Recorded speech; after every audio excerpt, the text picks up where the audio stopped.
It's an upgrade that will cost over $1.5 million, but members of St. Anthony's Catholic Church say they won't quit until it's complete. The church is looking to expand its hall to accommodate larger functions, but fundraising is the only way to get the job done. Lauren Pullen has more. It's a hefty task to take on, but members here at St. Anthony's Catholic Church are optimistic. They say expansion is a must since they just don't have enough space to operate. We have anniversaries, funeral lunches, things like that, seminars and so on, that we have to go to another venue in the city where, we could have it right here in our own, on our own property. The price tag is a doozy, a whopping $1.7 million. They've raised just over $400,000 to date, but they can't start construction until they double that number. That's where fundraisers like this one come into play. It's our fall sale, so we're selling used books and baking, and then we also have lunch here as well for people. Fundraising efforts have been in the works now for the past few years. It's all kind of, should we say, in limbo right now. We are fundraising. We have to get a certain percentage of the fundraising done before we can start building. And that start will come soon, especially with a little help from other areas. If we reach 850,000, the diocese in Edmonton will lend us the balance, and then we just keep on fundraising until it's paid off. In the meantime, members here are just showing their support by picking up a used book or two, some baked goods, and sitting down for a nice supper. And hopefully soon enough, that can all happen in a hall that can accommodate double the people. Lauren Pullen, Newcap News. The Christmas season has come in Maidstone. This weekend, the Maidstone Red Hat Society wrapped up their annual Festival of Trees fundraiser. The celebration showcased local singing, art, and generosity. Emmett Murphy has that story. It's an event that gets the community in the holiday spirit. For the past 4 years, the Maidstone Red Hat Society has run the Festival of Trees fundraiser to support the Maidstone Health Complex. In a small community like this, we don't have a big hospital like Lloyd or the city, and this is very important for our local residents that they have some place to go to see a doctor and get medical care. We're fortunate that a lot of small communities have lost hospitals and lost their facilities like this, but this one has managed to keep this one going, and I think it does pretty well. This year's silent auction featured an array of holiday items, including 6 uniquely decorated Christmas trees. Through community donations, the event raised over $12,600. We are very lucky that the community been very supportive, and all these years when we had this, there's always different groups that decorated the trees for auction. This year's total is slightly down from the $13,000 raised last Christmas. While everyone was hoping for the 4th straight year of record fundraising, the total didn't matter as much as making sure the residents enjoyed the weekend. They seem to be really enjoying themselves.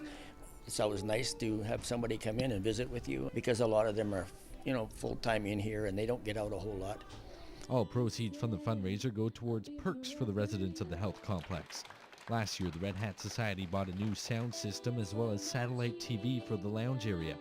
The group will now draw up a list of what this year's money can be used towards to make the residents' stay even more enjoyable. Emmett Murphy, Newcap News.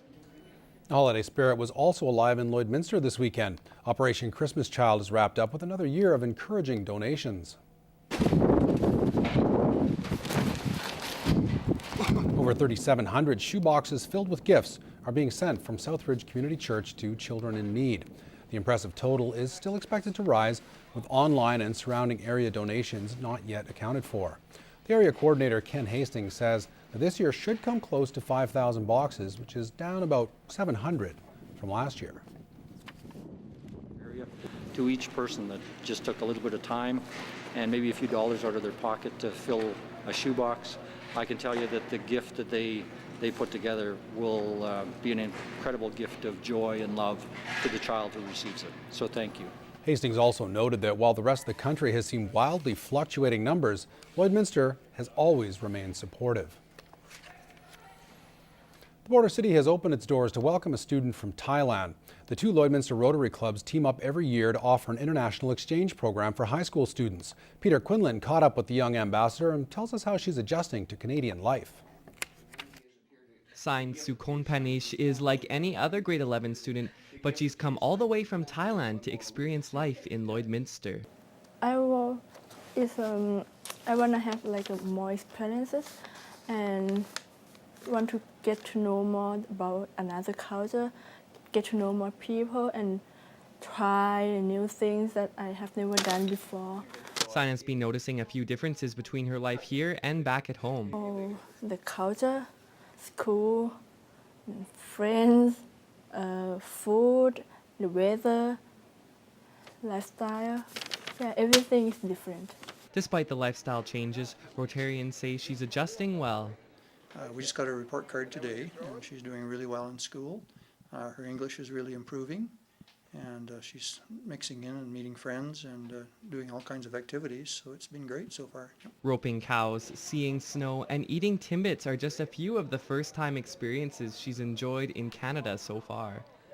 Canadians are really nice. Yeah, and Canadian food is so good. I like it. I like Tim Hortons.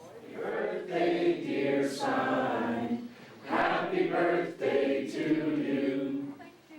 Shine is a Rotary Club member both here and in Thailand.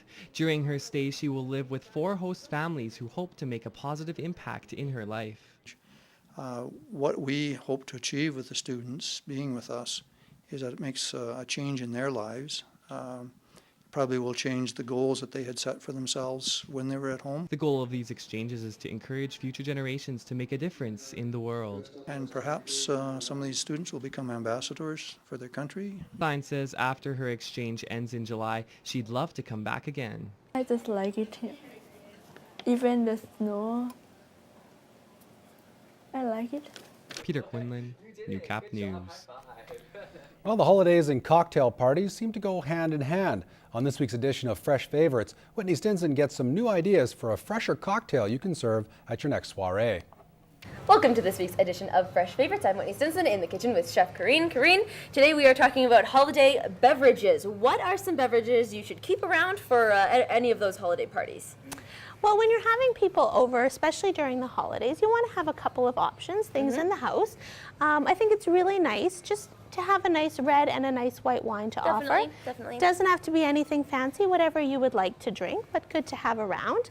And then if you are hosting a party, really good to have some kind of fruity punch, something non-alcoholic that people can add alcohol to if they would like, but also something for those others that would prefer not to. For a different option. And talk to me a little bit about, you have some very fancy drinks here. Talk to me a little bit about these beverages. These are actually dessert beverages. Yeah, well, I think if you're having a cocktail party when people are kind of up and mingling, rather than serving a plated dessert, sometimes it's nice to have a beverage as a dessert. So something, you know, a spiked hot chocolate or a spiked chai tea is really nice. A good assortment of chocolates and even boughten cookies is great, and then you have a really casual, nice dessert. Way to finish your evening. Definitely, and a way to get everybody moving around and not so much sitting on going on at your party, I guess, eh? Exactly. Thank you so much, Karine. We'll put these ideas into action. This has been this week's edition of Fresh Favorites. I'm Whitney Stinson in the kitchen with Chef Karine. Fresh Favorites is brought to you by Harvest to Home Market, your local connection to top quality Canadian products. Visit harvesttohomemarket.ca for daily specials.